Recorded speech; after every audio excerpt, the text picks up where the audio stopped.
Her babies were dying. No one knew why. You know, if you're a grieving parent, society has something special for you. SIDS was the recently coined term for all unexplained infant deaths. Oh my Lord, he's 2.5. How could anybody call that SIDS or not be suspicious? My only answer to those people was I couldn't give away 5 free murders. Enter the world of forensic science, the science of crime, where a suspect's guilt or innocence can hang on a single piece of evidence.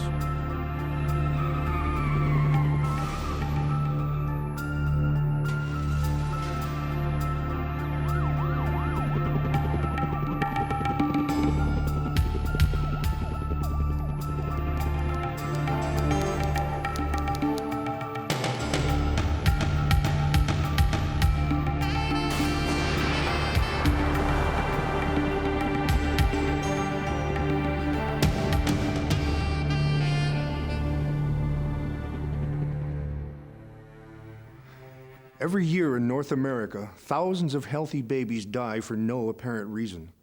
It's frustrating for the doctors and devastating for the parents. In the small town of Owego, New York, it happened 3 times to the same family. Juanetta and Tim Hoyt's first child, Eric, had breathing problems and died at 3 months.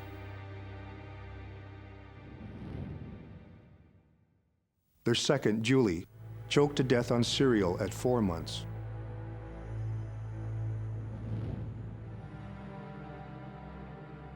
Days later, 2.5-year-old Jimmy cried out, "Mommy," and suddenly died. Most people assumed the Hoyts would give up on having children. But 6 months later, Juanetta was pregnant again.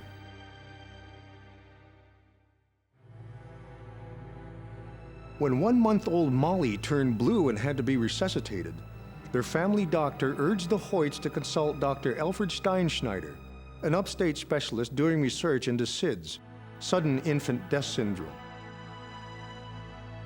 In the early 70s, SIDS was the recently coined term for all unexplained infant deaths. What we knew about SIDS was almost nothing. Surprisingly enough, it had been around for as far back as recorded history. There's, I think, Solomon's case in the Bible had to do with a SIDS case. And yet, somehow, we hadn't put it together that all these children dying without explanation were a cluster of children with a specific problem. Though SIDS was a mystery, Steinschneider believed it was connected to apnea, short but dangerous pauses in breath. Apnea was common in infants, and it seemed to him that all of Juanetta's babies had had breathing problems. Steinschneider's solution? Admit Molly to his clinic and attach her to an apnea monitor. If she stopped breathing, even for an instant, an alarm would sound. As Juanetta and Tim went home that day, they hoped against hope Steinschneider was on the right track. Already in their young marriage, they'd been through a lifetime of heartbreak. At Steinschneider's clinic, Molly's monitor sometimes goes off 20 times a day, often for no good reason. Is it abnormal? Newborn babies don't breathe evenly. They just don't. They breathe sometimes quick, shallow breaths, and then they'll not take one, and they'll take a big, deep breath, and then they'll wait a while, and then they'll breathe again. So what we have to distinguish is apnea, which is pauses, from pathological apnea, which means that the pause is long enough so that the body notices that there's no oxygen coming in. Steinschneider's experiment seems to be working. Molly has no serious apnea incidents, and she is getting stronger. But each time Molly is brought home, she suffers a serious apneic episode. Juanetta persuades Dr. Steinschneider to lend her an apnea machine, making Molly the first baby in the world to have a home monitor.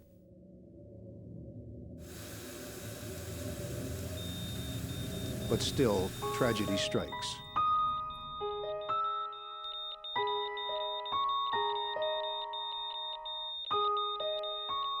By the time Juanetta responds to the alarm, 2-month-old Molly is dead.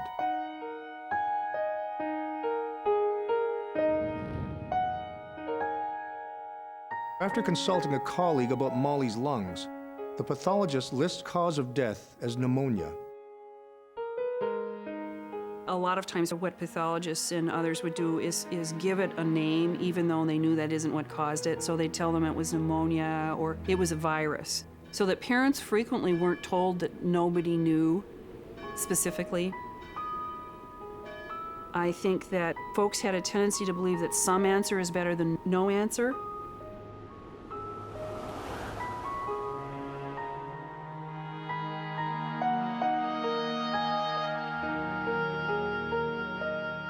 Juanetta blames herself.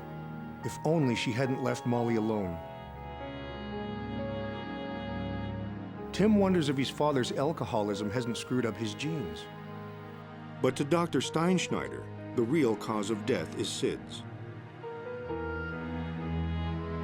More than that, he convinces Juanetta there is no reason why she can't have another child. 2 months later, Juanetta is pregnant again.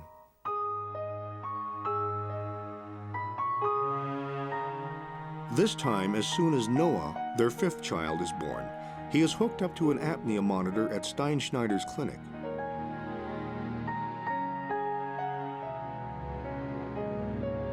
Each time the infant goes home, he's brought back to the hospital having suffered a severe apneic episode. The nurse notes that Juanetta is noticeably detached from the infant. But after losing 4 children, perhaps she's afraid to bond too closely. Still, when Dr. Steinschneider decides it's time for Juanetta to take Noah home again, the nurse argues against it. She insists there's something unnatural about Juanetta, something unmotherly about how she relates to her children.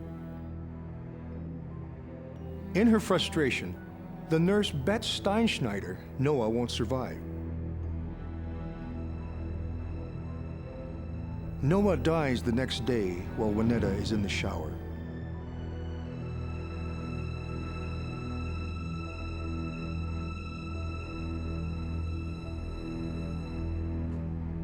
Cause of death is listed as acute bronchiolitis. But to Steinschneider, it's another SIDS case. Tragic as the deaths are, Steinschneider is positive he's on the right track about the link between apnea and SIDS. Steinschneider publishes an article based on the Hoyts in a respected medical journal.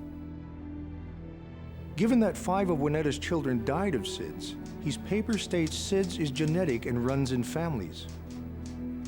Within a few years, he is the leading authority on SIDS. Some townfolk and even some of Juanetta's relatives gossip about the fact that each of Juanetta's children died when she was the only one home. But if Dr. Steinschneider says the deaths are SIDS-related, who are they to question the esteemed doctor? Besides, the alternative is unthinkable. Exhibit A, Steinschneider's SIDS paper. The ultimate defense against any suggestion that Juanetta was in any way responsible for the death of her babies.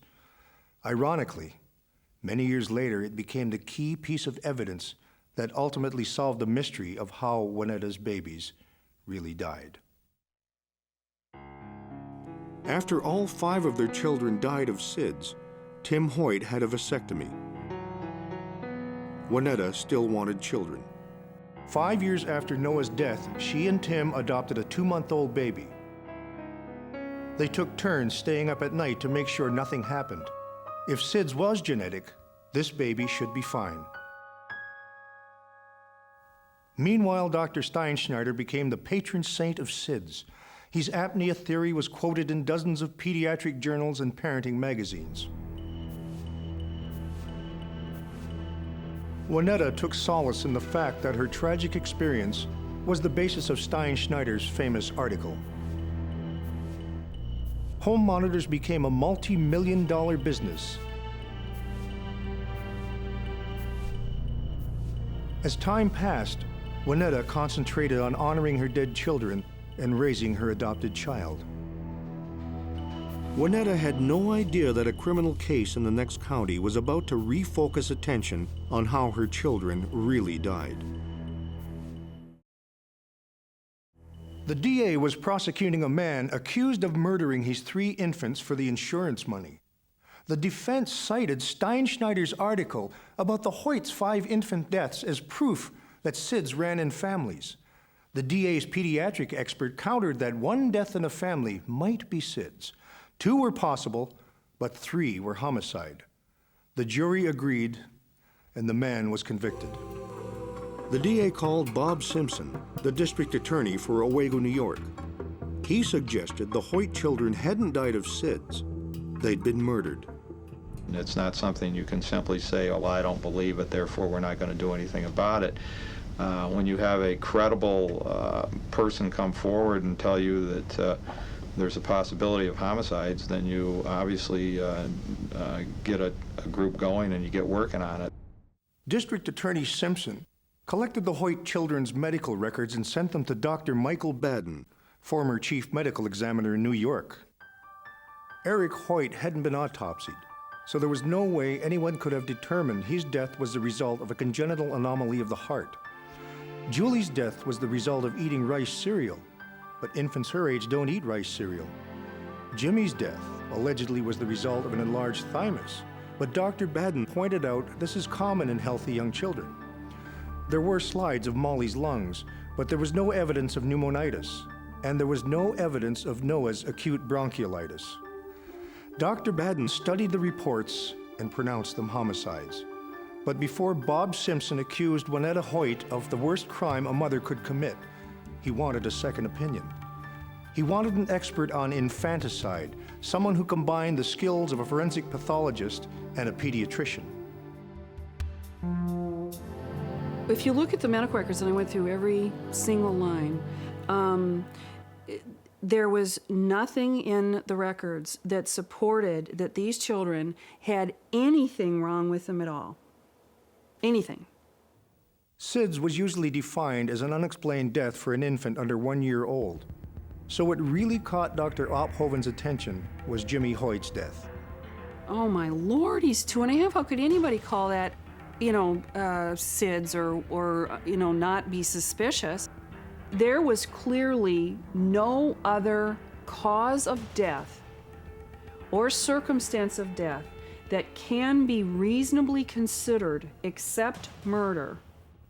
But what seemed hardest for anyone to understand was how a mother could possibly hurt her offspring. That's when Dr. Ophoven brought up the term Munchausen's by proxy. We now know that there are people who hurt their children on purpose in secret ways to get some gratification from being the parent or the grieving parent of a sick child. Society holds those people in some esteem and regard. If you're a grieving parent, society has something special for you.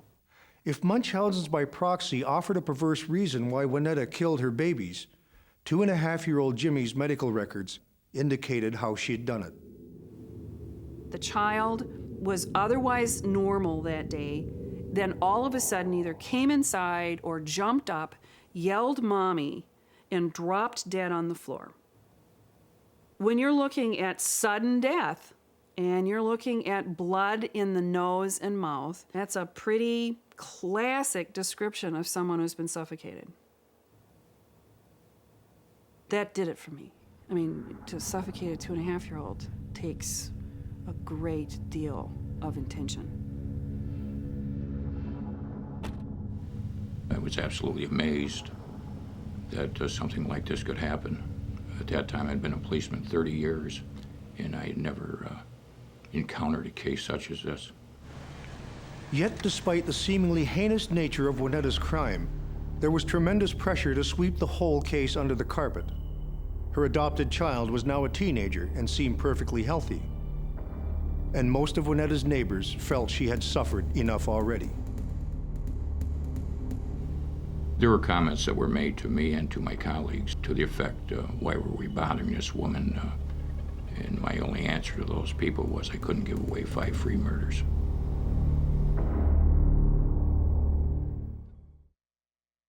In the years since the deaths of Juanetta's children, most of the coroners and doctors involved in the case had died. Given the very nature of the crime, there would be no witnesses. So Simpson and Courtright knew the case would boil down to one thing and one thing only: getting Juanetta to confess. They also knew that mothers in infanticide cases rarely ever confessed. Inspector Courtright planned his strategy like a military campaign. He handpicked Trooper Bob Bleck, an officer who personally knew Juanetta, and Sue Mulvey, his only female investigator.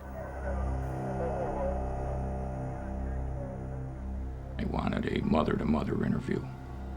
Sue had a child, and I felt she could relate to Juanita maybe better than I could. At the station house, Bob Courtright joins Juanetta, Bleck, and Mulvey. Without breaking the mood or making her suspicious, Trooper Bleck reads Juanetta her rights. If she had confessed before we read her rights, that could never be used against her.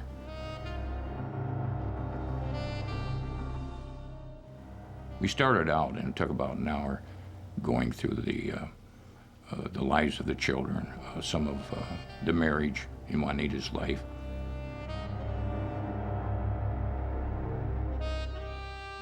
The interview is non-accusatory, but at a signal by Bob Courtright, Sue Mulvey segues into the topic of murders. This is the big moment.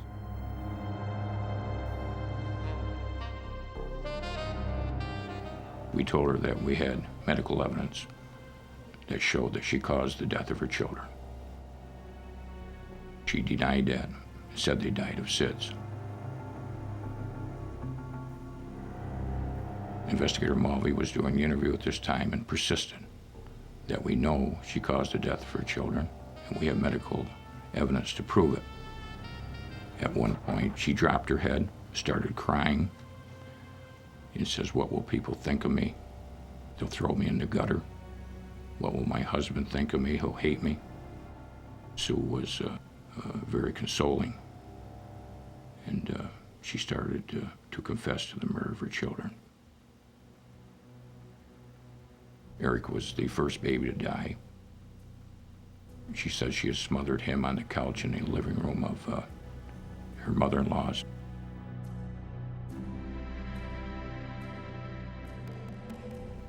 Julie was the next to die. She said she held Julie to her chest with her mouth and nose against her chest until she stopped breathing, and she was dead. 2.5-year-old Jimmy was next. She said she was in the bathroom getting dressed and that James was crying and pounding on the door. She said she took him out in the living room and smothered him on the floor with a bath towel.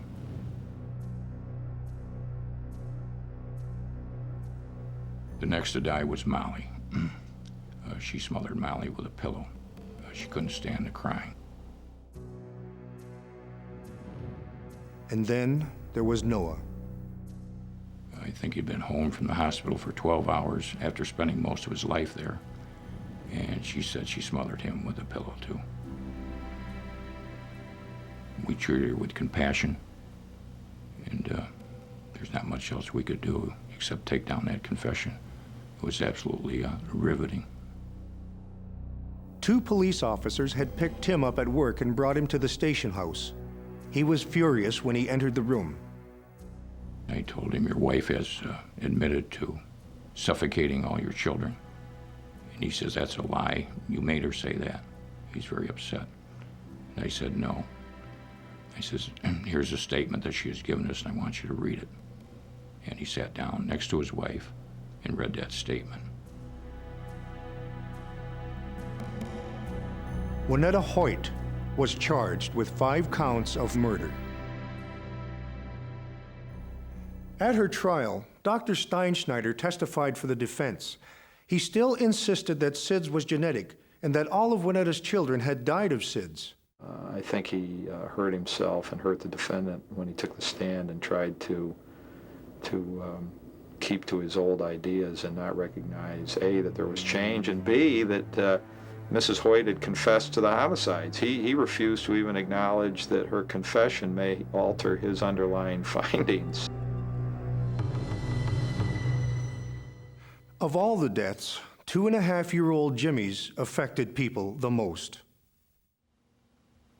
Jimmy was 2 years, 4 months old at the time of his murder. I had 2 grandsons about that age at the time. And to envision this 2.5-year-old being smothered, he's going to put on a fight for his life, in which he did from the words of Juanetta herself. I think that gripped me the most of all the deaths. Intellectually, he knew what was going on, where the babies maybe weren't so far advanced intellectually, but Jimmy knew. Juanetta Hoyt was convicted of all 5 murders and given 5 consecutive 15-year sentences. Why did Juanetta do it? Maybe, as she said, she just couldn't stand the crying. Maybe she liked the attention of being pregnant but just didn't like the responsibility of raising kids. Maybe it was a form of Munchausen's by proxy.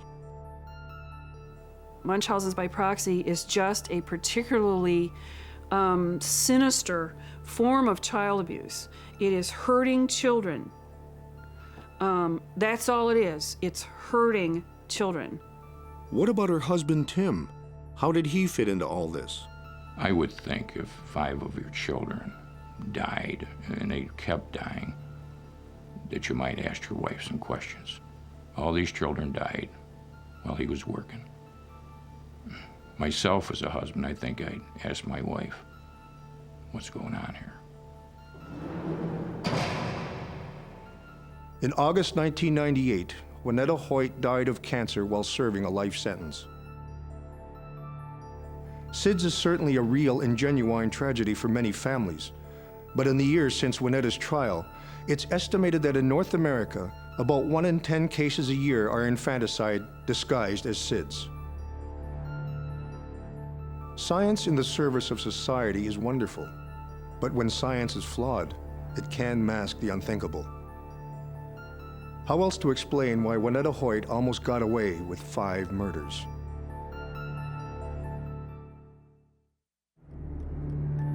The stories on Exhibit A are based on actual cases.